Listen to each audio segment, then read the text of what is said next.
There's a really useful feature in the Instagram app that's pretty hidden, but it will let you customize what you see on your feeds and on the Reels tab. We can actually now edit the algorithm in the Instagram app to tell it what you want to see more of or less of, and it's really useful. So jump onto Reels here, and in the top right-hand corner is like a little slider option with 2 hearts on. Tap onto here, and you'll get an overview from Instagram of what it thinks you currently like based on the algorithm that it's got trained on you. Things that you look at often, whether it's cat videos or travel blogs, whatever it might be, they should show up here at the top. Now, the clever thing is there are some that it knows for sure and some that it thinks you might like.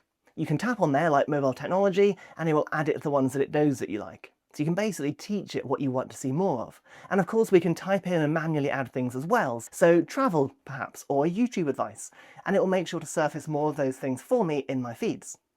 Conversely, we can also have things appear less often.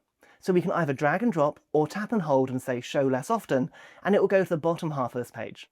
These are things which Instagram's going to try and filter out for you as much as possible so you see less of them. If you've not checked this out, it really is worth having a look. And if you like this quick tip, I think you're going to love this one next.